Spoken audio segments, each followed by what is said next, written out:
Hi everybody and welcome back to Pit Stop. Well, we promised you more from the Chrysler Mosport 500 weekend and sure enough we've got it. This week it's the 3-hour endurance race for the street stock cars from IMSA as well as the SONY Mini Disc Enduro Series. As well, we talked with Lee Bentham while he was there at the weekend just prior to leaving for Vancouver. So first up, it's qualifying for the 3-hour IMSA Street Stock Endurance Series. Here's some of the Grand Sport and Sport qualifying and some pretty good action here as well. The number 46 car, Jason Priestley and Scott Maxwell, they ended up on the pole. The 47 car, the teammate, the Zippo machine, ended up 11th on the qualifying grid. Once again, there's the 46 car back out on the track after getting some tire temps taken. Kenny Wild and Greg Wilkins, they decided to enter their Sony Mini Disc Enduro Series car as well in the 3-hour race for some extra track time, and why not, they figured. They were underpowered and figured they'd just give it a try anyhow. The number 35 car in the pits here, of course, teammates Terry McDonald-Cadieux and Miller in the 35 on pit lane. Another shot of the Wilden and Wilkins car as well back into the pits. The Priestley and Maxwell car slide out of corner 10. But let's meet up with the guys that put it on the pole, particularly Scott Maxwell, who did the job. But first, here's Jason Priestley. Well, it looks like Sears Point, you're on the front row. Guess what? You get to do it again. Yeah, it's exciting. It's exciting. Scotty had a great qualifying session, and things are looking good for us tomorrow, I think. What's the deal, though? Who flipped a coin and who gets to start? Well, it seems to work out that I usually start. It just seems to go that way. You know, obviously this is Scott's home track, and it was obvious from the get-go that he was going to qualify here. You know, he's faster than I am here. He had a great qualifying session, and I'll start the car because I'm a little more aggressive, and I'm not afraid to bump and grind. Scotty likes to keep it a little cleaner than I do, so I'll get in there and try to find a nice groove for us, and try to save the car for him for the second half of the race, and hopefully we'll be able to bring home a trophy. Yeah, but he's also said he's real happy to have you as a co-driver because you're pretty close to times, like a second or so off in some cases, and he feels real good about that, having a co-driver that close. Well, yeah, that's the key in this series, is to have two drivers that are very competent. You know, I had a driver earlier this year that was usually about 3 or 4 seconds off of my pace, and it doesn't work in this series. There are too many really competitive teams in this series, and too many really good drivers. So, you know, I'm lucky enough that I got together with Scotty, and he is a little faster than me on certainly here he's faster than me because he's been around this track more times than I've been around any track, I think. So just real good to be here, and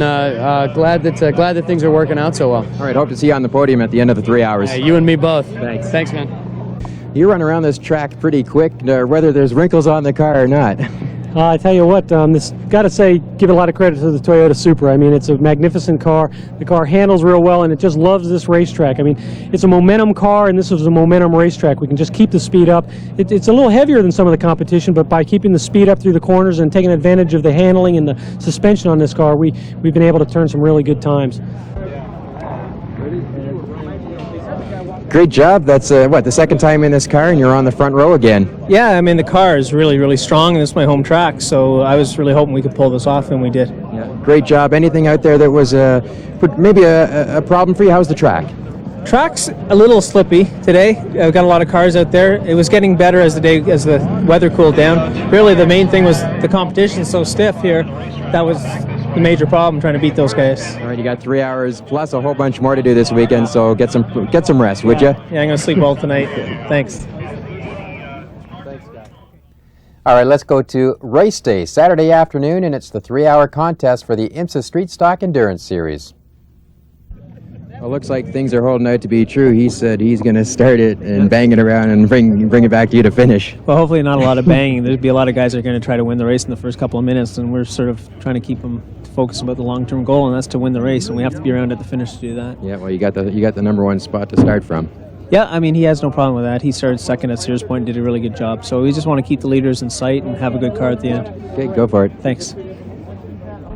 Well, these guys have had their trying times, transmissions and clutches, and now it's time to go. Now it's time to go. Hopefully the clutch and transmission problems are behind us. Okay, good luck. Thank you very much.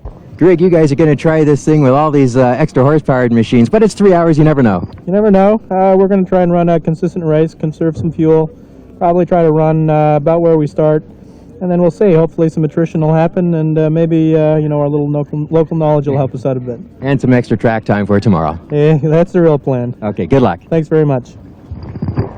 Well, Terry's strapped in and she's set to go, and this is an interesting spot. It's a little bit that way and a little bit that way, but you want to go that way. Definitely. We're going to try to get in the top 10 as soon as possible. 3 hours, though, what's the strategy? You're not obviously going to go out and burn the tires off the first lap. Well, not the first lap, but I'm going to try real hard to get as close to the top 5 as I can get so that when Marty gets in here, all he has to do is sustain top 5. Okay, have a good race. Thanks a lot. Well, they won't burn the tires off, but they'll certainly weave back and forth and get some heat into them as we catch up with some of the warm-up laps here. The pace laps getting set for the start. Again, it's a 3-hour endurance contest for the IMSA Endurance Championship Series, brought to the competitors, to the fans, by Toyo Tires. Green flag at 3:41 in the afternoon. We are underway with green flag, and Jason Priestley is actually going to lead the field down corner 1, but it's from the outside of the front row. The number 70 Mazda with Joe Vardy behind the wheel taking over the top spot.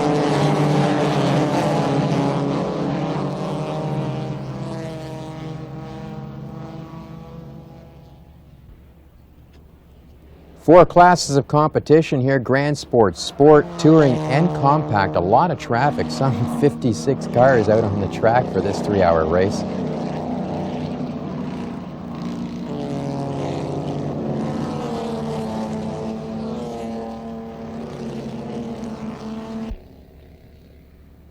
Everybody's going to start to settle into a rhythm, as this is, again, a 3-hour contest. You don't want to go racing through the field on the first couple laps and ruin your car for the end of the race. Now, at about the 1 hour, 10-minute mark, the yellow came out, full course yellow, and that's where a number of teams made their driver changes. In fact, Boris Said, Jason Priestley, they got into their cars, the number 20 being piloted by Boris Said, and of course 46 car with Scotty Maxwell behind the wheel. They had their problems, though, I tell you, because a stop-and-go penalty for passing under the yellow. Jason Priestley passed under that yellow leading into the pits, and then Scotty Maxwell had his problems. Terry McDonald-Caduga stepped out of the car, and now Miller's into the number 35 car here. Boris Said in the number 20 car, our eventual winners. They did a good job, but they had some challenges by the Maxwell-Priestley car until those stop-and-go penalties really put them back, obviously.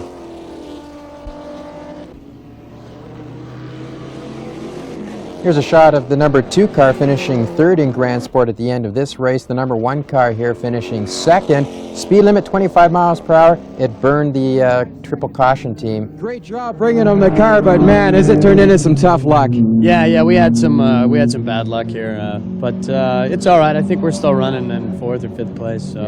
It's certainly not where we want it to be. We were up front, and that's where we really wanted to stay. But these things happen. It's racing. How was the track for the first hour? No problems?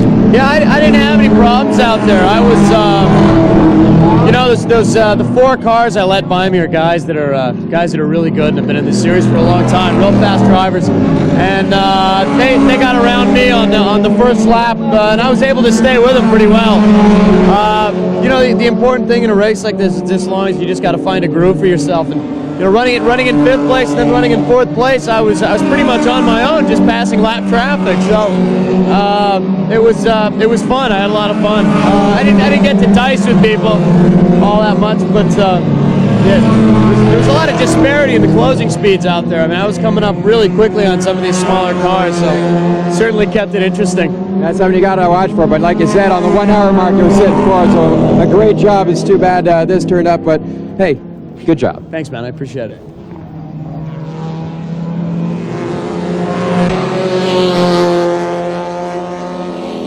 Checkered flag ends the race, and again, Boris Said the eventual winner. Congratulations to Boris and his teammate as they had their Cobra R to the finish line first. A job well done.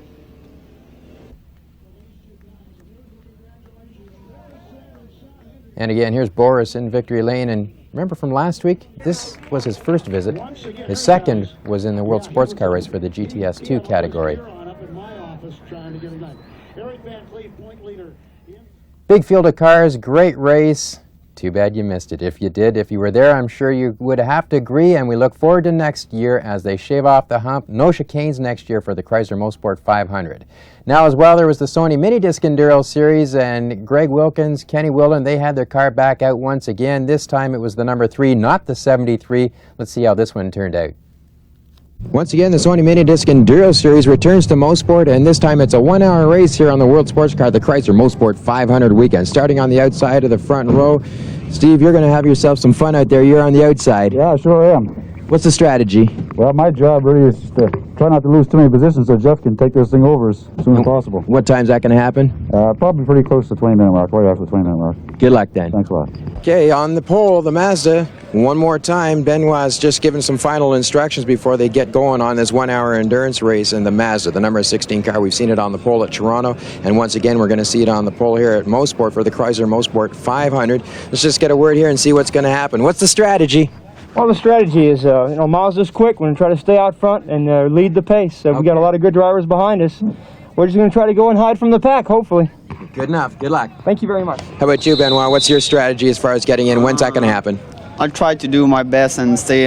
If still give me the car on the front, I try to stay there and have a good one. Okay, good luck then. Thanks. Let's move back one more row, starting right behind with another fine performance. Greg Wilkins, Kenny Wilden. Kenny's getting ready to watch his teammates start the car. Kenny, it's going to be pretty interesting. Well, I think so. We've got a rookie starting on the outside pole here in place of Jeff Lapsevich. So I think once we clear that, we'll go racing, and it should be a good run. There's some good cars behind us, and it's going to be some fun racing, I think, today. Split at 50-50? Yeah, right down the middle, and that's the way we do it all year. All right, good luck. Thanks. Now, Greg's just getting the final of the belts put on, and Greg's been doing a fine job this season, really coming along, and once again, he's going to start from the inside of the second row as we watch Greg get the rest of the belts done up, and he'll be out there momentarily. All right, let's move back another row, and let's find out what's going on with Kat Teasdale back here in the number 94 car. Is she going to start here and coming around to have a chat? Now, you know, Kat, you can't have Diet Pepsi while you're racing. What's going on? You're going to move that, I hope. Yeah, no, actually just relaxing a little bit before the start of the race. I usually close, but my co-driver and teammate is competing right beside me over here in the 5th position. So Claude Poirier, that usually starts, is going to be starting the number 5 car, so I've got to take this one off at the green flag. So when I usually race in our other car down in the States, I usually start there. So I kind of sort of remember how to do it, but I definitely like to close. Good luck. Thanks a lot, Glenn. All right, 3-minute board's up, and that's it. The SONY Mini Disc Series is about to begin. Well, literally with the 3-minute board, Ron Fellows shows up to drive the number 2 Camaro. Paul Duckworth thought he was going to have to start, but Ron Fellows was his teammate for this race, and he showed up just in time to make the start of the race.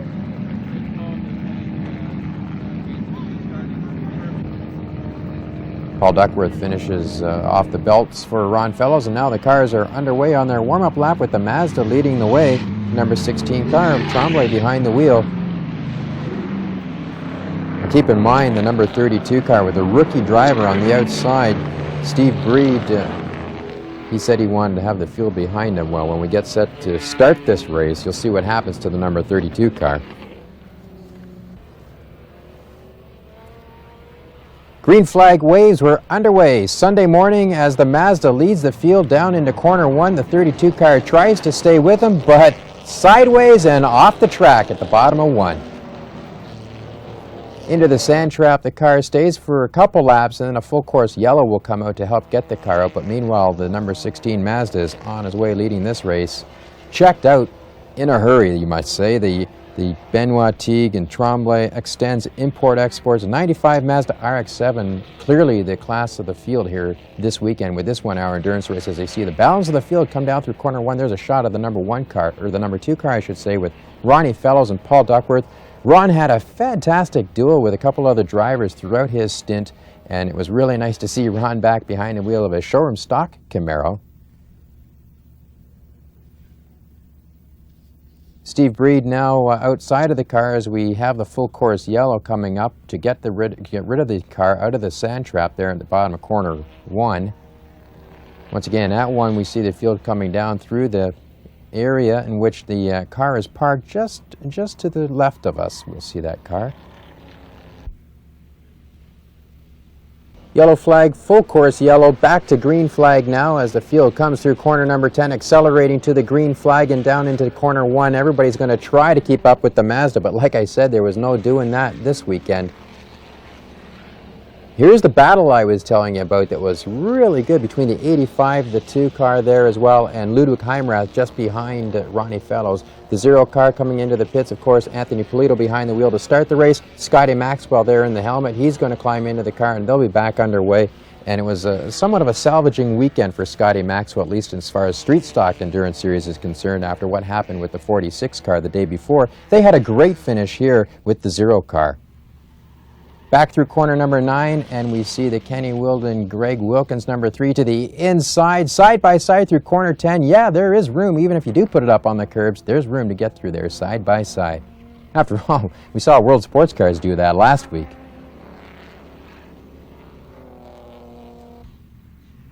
Once again, a shot of the number 3 car, Formula Firebird, Kenny Wilden, Greg Wilkins. They'll be on their way to a 3rd place finish at the end of this race. Checkered flag, and again the Mazda clearly out in front. Scotty Maxwell comes away 2nd spot. And there's 3rd. Greg Wilkins, Kenny Wilden.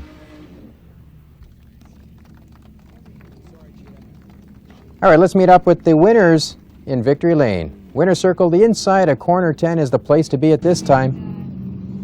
Happy driver, Scotty Maxwell, a job well done. He comes over to congratulate Benoit Teague. Well, an excellent drive, and to the end, man, you checked out of this one. You had it all. Yeah, just a fantastic job. Sil, come on, Sil. He did a great job on the beginning of the race, and I keep the pace. Simple as that. That's the man. You brought him a good car. Yeah, the plan was to go out front. You know, the Mazda's fast, but, you know, we just can't go rubbing. I got hit by one of the Camaros, and, you know, that's the primary concern with these cars. They're light, they're fast, but we got to be out front by ourselves to do the best job.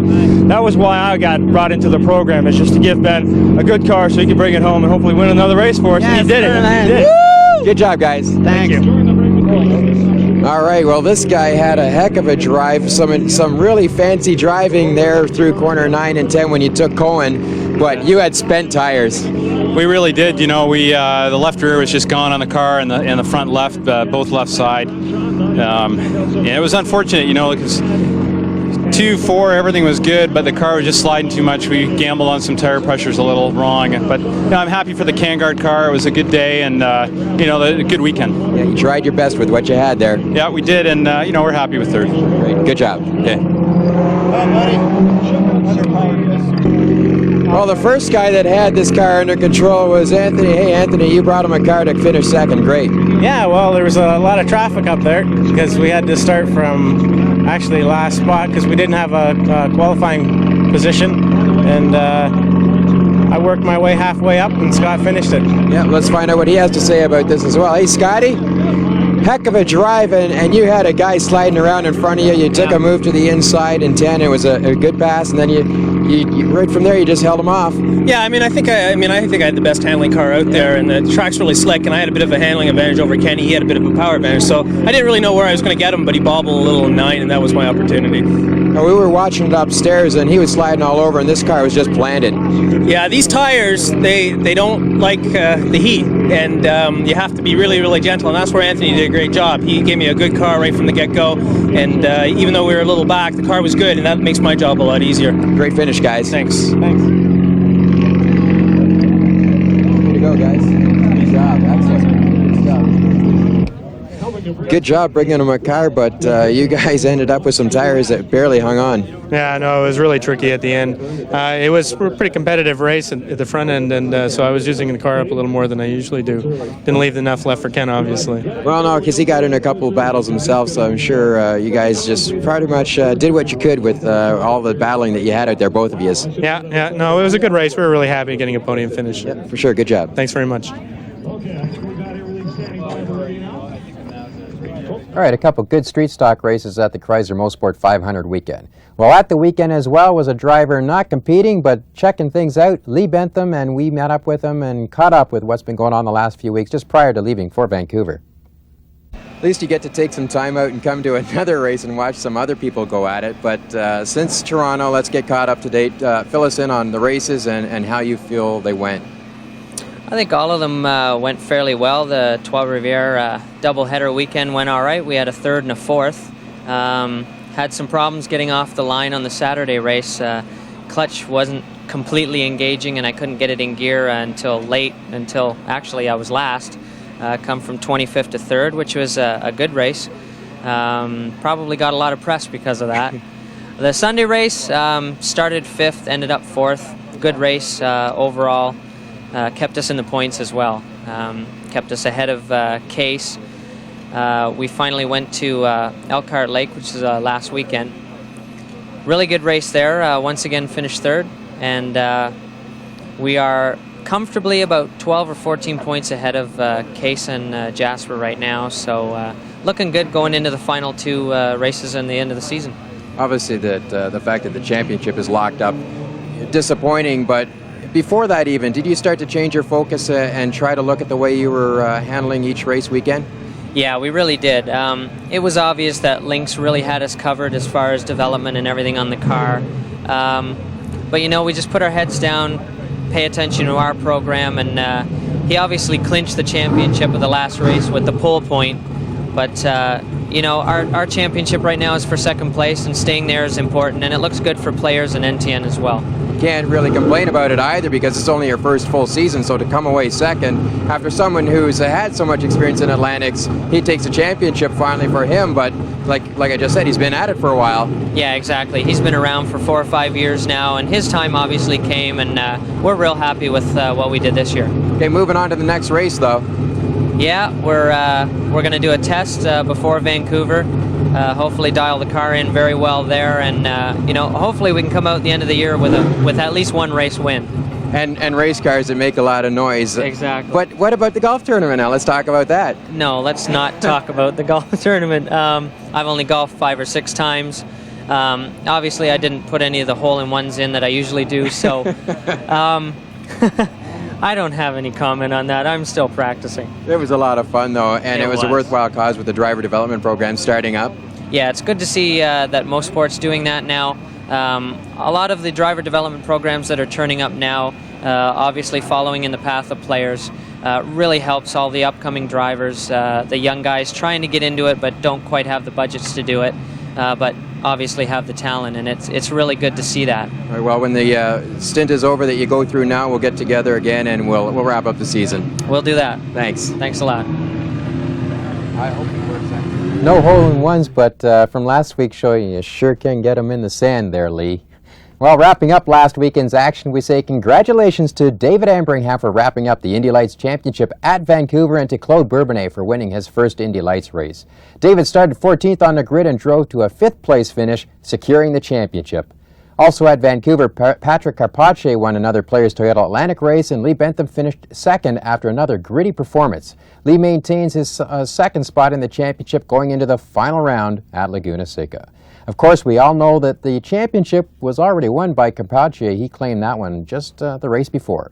The big show at Vancouver turned into, well, another win for Michael Andretti, while hometown Greg Moore ended up 25th due to an oil leak. Scott Goodyear was the highest placing Canadian, finishing 9th, and Zanardi was knocked out of contention for the championship after contact with P.J. Jones, leaving just Michael Andretti and Al Unser Jr. to try to chase down Jimmy Vasser. We turn our attention now to Dallas, where we congratulate Ron Fellows for taking the Trans Am win, putting himself into 3rd place overall. Meanwhile, Dorsey Schroeder's own mistake has all but cost him the Trans Am title. The World Sports Car race went to Dyson Racing. Max Pappas lost his chance at the title by not even getting to put on his helmet. Wayne Taylor is clearing his spot on the mantle for the hardware. For Terry McDonald-Cadieux, while the trip to Dallas for the 3-hour IMSA Endurance Championship was frustrating, she was sent onto a wet track with dry tires after sliding around to 11th place. Her race ended against a wall with a bent A-arm. Through crossed radio communications, Terry was not told that her car was equipped with the dry tires. Finally, the Can-Am Midgets ran 2 races on the holiday weekend. August 31st at Holland Speedway, Keith Dempster claimed the victory, while Sunday's race at Sunset Speedway went to Mark Samet. So, now Mark Samet regains the top spot with 2,784 points. Dempster sits 14 back with 2,770. With the racing season winding down, well, so too does Pit Stop. Our next show will in fact be the last for this season, so we hope you're going to be able to tune in. Several events still have to be run, including the final weekend at Mosport International Speedway, September 14th and 15th. The CASCAR Super Series will have their season finale also at the Mosport Oval that weekend. CRDA will host a shootout at Shannonville for you road racing fans on September 14th and 15th, and the winner of the CRDA Formula 1600 race will get a free Indy Lights test with Brian Stewart Racing. September 21st and 22nd, the CASC Region Racers will be back in action at Mosport, and Bempsey plays host for that one. As well, there's plenty of karting action still ahead, including in November, they'll be off to the World Championships at Charlotte. Don't forget our response line as well. We'd love to hear from you. Your questions or comments, please call us at 905-436-3500. Once again, that's 905-436-3500. Well, that's it. That's all we've got time for. Have yourself a great week. We'll see you back here.